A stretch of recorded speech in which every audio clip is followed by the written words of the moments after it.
قال النبي صلى الله عليه وسلم من صام يوما من المحرم فله بكل يوم 30 يوما۔ اللہ تبارک و تعالیٰ نے دنیا کے اندر مختلف مہینے بنائے ہیں اور مختلف دن بنائے ہیں۔ آگے ان دنوں میں اللہ تبارک و تعالیٰ نے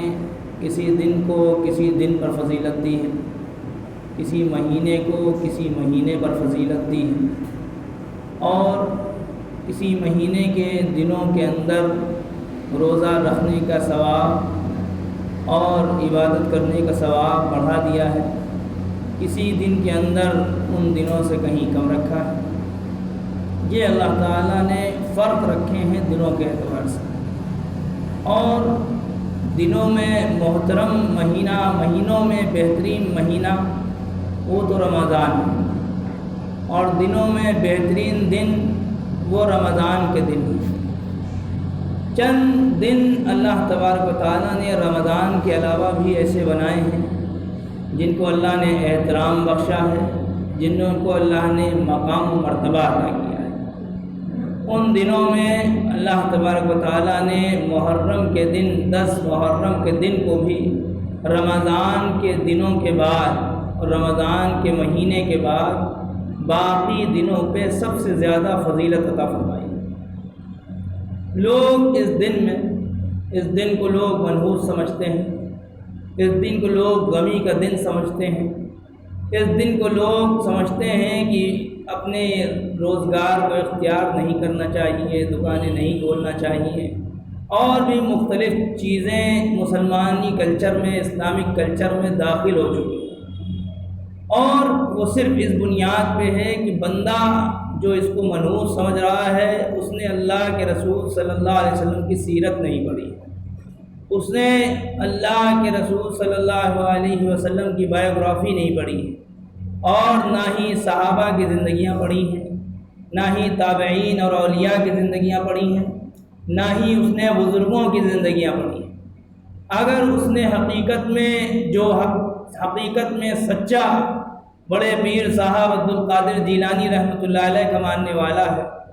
جو حقیقت میں امام غزالی رحمۃ اللہ علیہ کا ماننے والا ہے،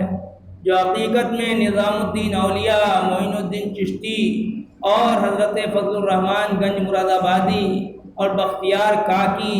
اور تمام اولیاء اللہ رحمۃ اللہ علیہ مجمعین کا ماننے والا ہے، اگر اس نے ان کی زندگیاں پڑھی ہوتی تو اس کی گلیوں میں، اس کے علاقوں میں ڈھول نگاڑوں کی جو آوازیں ہیں وہ نہ آ رہی۔ اگر اس نے ان کی زندگیاں پڑھی ہوتی تو وہ مختلف بدعات و خرافات جس میں وہ اس دن ڈوبا ہوا ہے اور اس مہینے میں ڈوبا ہوا ہے، وہ اس میں ڈوبا ہوا نہیں ہوتا۔ کیونکہ اس کو کچھ لوگوں نے بتایا کہ نہیں، یہی طریقہ ہے تمہارا حسین کی فوجی بننے کا، یہی طریقہ ہے تمہارے حسین کے ہونے کا، حسینی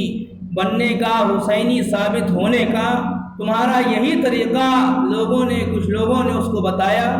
اور بغیر تحقیق کیے ہوئے اس نے تمام چیزوں کو اختیار کر لیا، گڑبڑیاں، بدعات و خرافات میں ڈوب گیا۔ حالانکہ آپ دیکھیں دنیا کے معاملے میں ایسا نہیں کرتا بندہ۔ آپ کسی سے کہا جائے کہ جاؤ فلاں اسکول میں اپنے بچے کو ایڈمیشن کرا لو، تو جب تک وہ وہاں کی پڑھائی کی تحقیق نہیں کر لے گا، حالانکہ ان پڑھ ہے، پڑھا نہیں ہے، نہ پڑھنے کے باوجود، ان پڑھ الٹریٹ ہونے کے باوجود وہ یہ کوشش کرتا ہے کہ یہاں پر پڑھائی کا ماحول ہے کہ نہیں،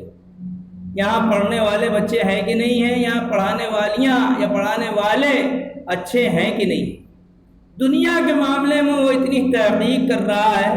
کوشش کر رہا ہے کہ میرے بچے صحیح جگہ پڑھیں اور ان کی پڑھائی اچھی ہو، اور آخرت کے معاملے میں چند لوگ میرے باپ دادا کہتے ہوئے آئے تھے کہ یہی صحیح ہے، تمہارا کہنا صحیح نہیں ہے۔ تو یہ جواب کفار مکہ کا بھی تھا، مشرکوں کا بھی تھا، اور لیٹسٹ زمانے میں دیکھ لیں بہت سے غیر مسلم، ان غیر مسلموں کو اگر آپ نراکار براہم کی اپاسنا، نراکار براہم کہتے ہیں اس کو جس کے برابر کوئی نہ ہو،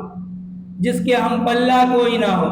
جو تمام برہمانڈ کو، تمام دنیا کو بنانے والا ہو، اس کو نراکار برہم کہتے ہیں، اور ہم اپنے الفاظ میں اس کو اللہ کہتے ہیں۔ اگر اس سے کہا جائے کہ تم نراکار برہم کی اپاسنا کرو، عبادت کرو، اللہ اور نراکار برہم یہ الگ الگ نام ہیں، لیکن حقیقی معنی اس کے ایک ہیں۔ تو یہ کہے گا کہ ہمارے باپ دادا جو کرتے آئے ہیں ہم وہی کریں گے، ہم نے ان کو جیسا کرتے دیکھا، اور وہی جواب ہمارے طبقوں میں سے کچھ طبقوں میں ہے، کچھ لوگوں میں ہے جو یہ کہتے ہیں کہ ہمارے باپ دادا جو کرتے آئے ہیں ہم وہی کریں گے، تم جو کہہ رہے ہو ہم اس کی تحقیق نہیں کریں گے، انویسٹیگیشن نہیں کریں گے،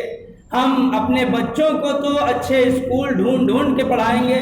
ہم تمام چیزوں میں تو تحقیق کریں گے، لیکن جب مسئلہ تعزیہ داری کا آ جائے گا، جب مسئلہ پیگی بننے کا آ جائے گا، جب مسئلہ ڈھول نگاڑوں کا آ جائے گا، جب مسئلہ مرثیہ خوانی کا آ جائے گا، ہم تحقیق نہیں کریں گے، ہم نہیں ڈھونڈیں گے، ہم اپنے باپ دادا کی باتوں پہ عمل کریں گے۔ ہمارے باپ دادا سینکڑوں سال سے یا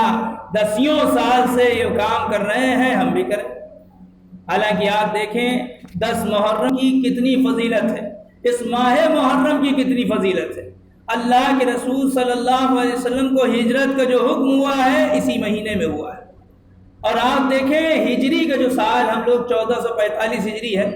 یہ 1445 سال جو ہجری کا زمانہ ہے، یہ تاریخ جو شروع ہوئی ہے محرم کے مہینے سے شروع ہوئی۔ حضرت عمر رضی اللہ عنہ کے سامنے مشورہ ہوا کیا کیا جائے۔ لوگوں کے سامنے جب ہم اپنی گورنمنٹ کے یعنی اسلامی حکومت کے خط بھیجتے ہیں، لیٹر بھیجتے ہیں، تو وہ اس لیے قبول نہیں کرتے کیونکہ اس میں تاریخ نہیں لکھی ہوتی۔ ہجری سے پہلے جو تاریخ لکھی جاتی تھی وہ بڑی طویل طریقے سے لکھی جاتی تھی کہ فلاں سال ابرہہ کے سال میں اس مہینے میں اس طرح سے لکھا جاتا تھا، اس کی کوئی متعین ڈیٹ نہیں ہو پایا کرتی تھی، تاریخ نہیں ہو پاتی تھی، اس لیے یہ مشورہ طے ہوا کہ ایک متعینہ سال شروع کیا جائے جو اسلامی سال کہلائے۔ حضرت عمر رضی اللہ عنہ سے مشورہ کیا گیا، حضرت عمر رضی اللہ عنہ نے مشورہ کیا، کئی لوگوں نے مشورہ دیا ایسا ہے اللہ کے رسول صلی اللہ علیہ وسلم کو بعثت نبوت ملی تب سے کریں، ایسا ہے جب فتح مکہ ہوا تب سے کریں، ایسا ہے یہ ہوا تو یہ کریں۔ حضرت علی رضی اللہ عنہ نے مشورہ دیا کہ نہیں، ہجرت کا سال جس سال آپ صلی اللہ علیہ وسلم نے ہجرت کی ہے اسی مہینے سے ہجرت کا سال شمار کر کے ہجری کا سال شروع کیا جائے۔ کیونکہ اس زمانے میں ہجرت کرنے والا ہی مکمل ایمان والا سمجھا جاتا تھا، کیونکہ ہجرت اس وقت فرض تھی، مکے سے مدینے جانا فرض تھا، اپنے ایمان کو بچانے کے لیے اللہ کی طرف سے حکم تھا، لہذا جو ہجرت نہیں کرتا تھا اس کو کمزور ایمان والا، بے مکمل، نامکمل ایمان والا سمجھا جاتا تھا۔ اللہ کے رسول صلی اللہ علیہ وسلم کو جس مہینے میں ہجرت کا حکم ہوا، حضرت عمر رضی اللہ عنہ نے یہ دن طے کر دیا کہ یہی دن ہے، اسی دن میں ہجرت کی جائے، اسی دن سے اور اسی سال سے اسلامی سال کا آغاز و شروعات ہو۔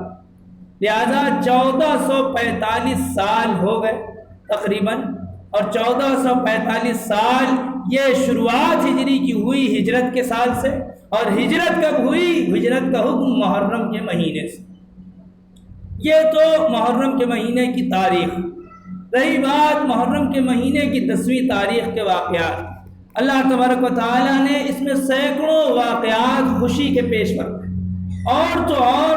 مکے کے لوگ اسلام لانے سے پہلے بھی محرم کا احترام کرتے تھے۔ 4 مہینے ایسے تھے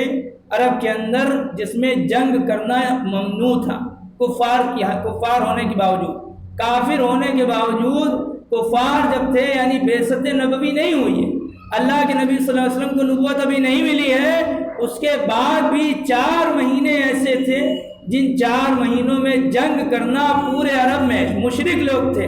زیادہ تر، اس کے باوجود جنگ بندی کا اعلان تھا۔ رجب کا مہینہ جو شعبان سے پہلے آتا ہے، ذی القعدہ کا مہینہ جو ذی الحجہ قربانی کے مہینے سے پہلے آتا ہے، ذی الحج کا مہینہ جو قربانی کا مہینہ کہلاتا ہے، یہ 3 مہینے، اور چوتھا محرم کا مہینہ۔ یہ 4 مہینے اشہر حرم محترم مہینے کہلاتے تھے کہ اس میں عربوں کے اندر جنگ بندی کا اعلان تھا کہ جنگ کرنا ممنوع تھا کافر ہونے کے باوجود۔ اور رہی بات 10 محرم کی تاریخ کی فضیلت، عربوں کے یہاں 2 طبقے تھے۔ ایک طبقہ تھا ابراہیم علیہ السلام کو ماننے والا، وہ قریش مکہ کہلاتے تھے، مکے کے قریشی لوگ، مکے کے لوگ۔ ایک طبقہ تھا موسیٰ علیہ السلام کے ماننے والا، یہودی، مدینے کے یہودی۔ عیسائی طبقہ بڑا قلیل تعداد میں کم تھا۔ یہ 2 طبقے 2 مذہب کے ماننے والے سب سے زیادہ تھے۔ یہودی اس دن کو اس لیے 10 محرم کو محترم مانتے تھے کہ 10 محرم میں اللہ نے حضرت موسیٰ علیہ السلام اور ان کی قوم کو فرعون اور فرعون کی قوم سے نجات دی، اور فرعون کو اللہ تعالیٰ نے ڈبو دیا، دریائے نیل میں دفن کر دیا، غرق کر دیا۔ اس کے بعد وہ بعد میں نکالی گئی، اس کی لاش وہ الگ چیز ہے۔ اور مکے کے قریش جو مانتے تھے وہ اس لیے مانتے تھے اس دن کو محترم، اور آپ دیکھیں آج تک مکے کے اندر کعبۃ اللہ کا جو پردہ تبدیل کیا جاتا ہے وہ محرم کے مہینے میں ہی کیا جاتا ہے۔ لہذا مکے کے اندر جو کفار مکہ تھے وہ اس دن کو اس لیے محترم مانتے تھے کیونکہ اس دن میں حضرت ابراہیم علیہ السلام کو اللہ نے خلیل اللہ کا لقب دیا۔ اس دن میں حضرت ابراہیم علیہ السلام کو اللہ نے نمرود کی آگ سے نجات عطا فرمائی۔ اب تاریخ دیکھیں، تاریخ کیا ہے؟ 10 محرم کی تاریخ یہ ہے کہ حضرت آدم علیہ السلام کو اللہ نے اسی دن پیدا کیا، زمین و آسمان کو اللہ نے اسی دن بنایا، حضرت آدم علیہ السلام کی توبہ اسی دن قبول ہوئی، حضرت آدم علیہ السلام کی عرفات کے میدان میں حوا سے ملاقات اسی دن ہوئی، حضرت ادریس علیہ السلام کو اللہ نے آسمان پر اسی دن اٹھایا، حضرت نوح علیہ السلام کی کشتی کو 82 یا 83 لوگ بس آپ کی کشتی میں تھے،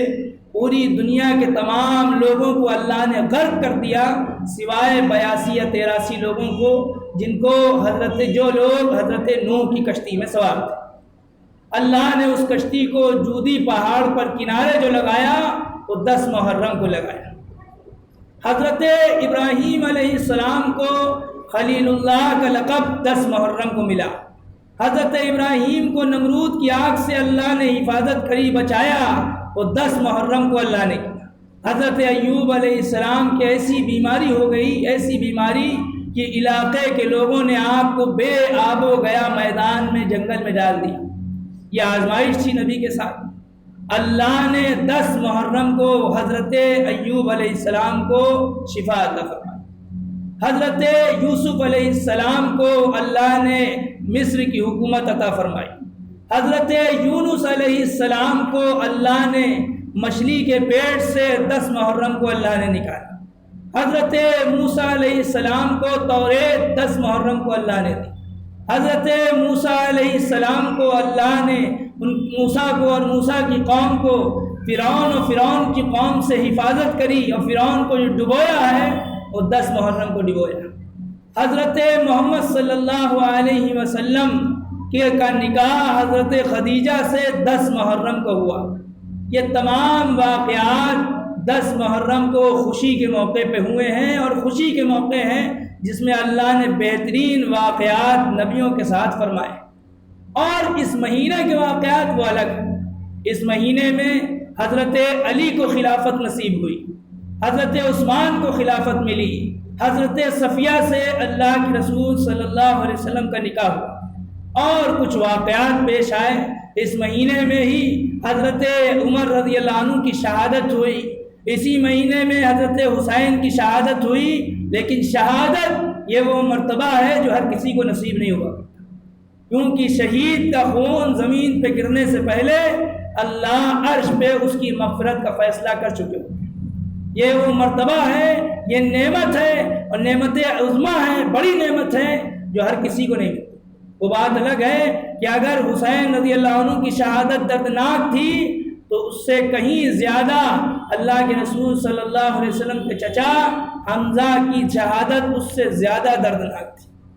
شوال کے مہینے میں پیش آئی یہ دردناک شہادت، اور اس موقع پر حضرت حمزہ کے سینے کو چاک کر کے کلیجہ تک لوگوں نے چبایا ہے۔ اس سے دردناک شہادت نہیں ہو سکتی۔ اس لیے غم منانا ہے کسی کو تو جب وہ حسین کا غم منا رہا ہے رضی اللہ عنہ، تو وہ اس کو چاہیے کہ وہ حمزہ رضی اللہ عنہ کا بھی غم منائے۔ اس کو چاہیے کہ وہ عثمان رضی اللہ عنہ کے گھر میں لوگوں نے جو گھس کر شہید کر ڈالا اس کا بھی غم منائے، تمام لوگوں کے غم منائے۔ پورے 12 مہینوں میں اس کو غموں سے فرصت نہیں ملی۔ اس لیے اللہ نے اس مہینے کو نعمت کے ساتھ عطا کیا ہے۔ یہ مہینہ بدعات و خرافات کا نہیں ہے، اور ہمارا اور آپ کا جواب یہ ہوتا ہے یہ مہینے میں جو پیچھے چیزیں غم کر رہے ہیں اگر ان کو روکا جاتا ہے تو ان کا جواب ہوتا ہے کہ ہمارے باپ دادا یہ کرتے چلے آتے، ہمارے ابو جان یہ کرتے آتے تھے، ہمارے دادا جان یہ کرتے تھے۔ یہ جواب مکے کے کافروں کا تھا، یہ جواب لیٹسٹ زمانے کے عیسائیوں کا اور لیٹسٹ زمانے کے غیر مسلموں کا ہے، جن کو معلوم ہے کہ برہمان کو پیدا کرنے والا نراکار برہم اللہ ہے، جن کو معلوم ہے کہ عیسیٰ کی پیدا کرنے والا اللہ ہے، جن کو معلوم ہے کہ موسیٰ کی پیدائش کرنے والا،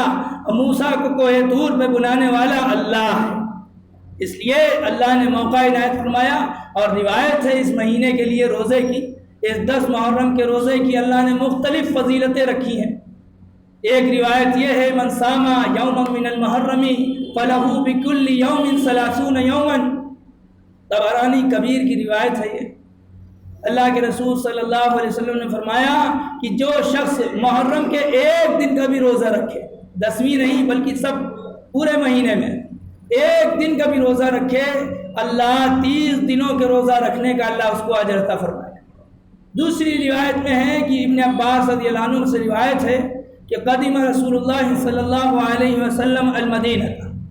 اللہ کے رسول صلی اللہ علیہ وسلم مدینے پہنچے، فوجد الیہود صیاما یوم عاشوراء، آپ نے دیکھا عاشوراء کے دن، عاشوراء کہتے ہیں 10واں دن، محرم کی 10ویں تاریخ کو، اس 10ویں تاریخ کو آپ نے یہودیوں کو دیکھا کہ وہ روزہ رکھے ہوئے۔ آپ صلی اللہ علیہ وسلم نے پوچھا ما ھذا یوم الذی تصومونہ، یہ کون سا دن ہے جس میں تم روزہ رکھتے ہو؟ قالوا ھذا یوم عظیم انجى اللہ فیہ موسیٰ وقومہ وغرق فرعون وقومہ، یہ ایک بہت بڑا دن ہے۔ یہودیوں نے کہا، جیوز نے کہا، جن کو انگلش میں جیوز کہا جاتا ہے، اسرائیل کے علاقے میں رہنے والے ہیں، سب سے زیادہ دنیا میں کمینی قوم اگر کوئی ہے، سب سے زیادہ دجل اور فریب کرنے والی کوئی قوم دنیا میں ہے، اور سب سے زیادہ اسلام سے نفرت رکھنے والی، اس کے خلاف پروپیگنڈا کرنے والی کوئی قوم ہے تو یہودی قوم ہے۔ لہذا یہودیوں نے کہا یہ وہ دن ہے، ھذا یوم عظیم، یہ ایک بڑا دن ہے، اور اس دن میں موسیٰ اور موسیٰ کی قوم کو اللہ نے نجات دی، فرعون اور فرعون کی قوم کو اللہ نے ڈبو دیا، غرق کر دیا۔ اللہ کے رسول صلی اللہ علیہ وسلم نے فرمایا نحن احق و اولی بموسیٰ منکم، کہ ہم موسیٰ کے تم سے زیادہ قریبی قربت رکھنے کے اور رشتہ داری رکھنے کے حقدار ہیں، ہم تم سے زیادہ موسیٰ کے قریب ہیں، ہم تم سے زیادہ رشتہ داری کا اگر کسی کا حق ہے سب سے پہلے تو وہ ہمارا ہے۔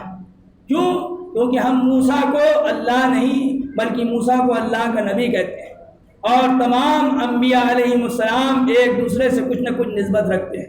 لہذا آپ نے فرمایا کہ ہم موسیٰ کے سب سے زیادہ قریبی ہیں۔ آپ نے فرمایا فصامہ رسول اللہ صلی اللہ علیہ وسلم وامر بصیامہ، تو آپ صلی اللہ علیہ وسلم نے اس 10 محرم کو خود روزہ رکھا اور پوری امت کو، امت مسلمہ کو اس 10 محرم کو روزہ رکھنے کا حکم فرمایا۔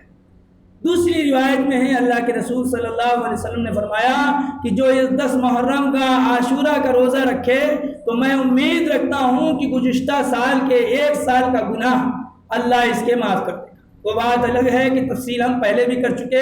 کہ اس سے صغیرہ گناہ ہے، چھوٹے گناہ ہیں، بڑے گناہ توبہ کے بغیر معاف نہیں ہوتے، لیکن جو شخص روزہ رکھے گا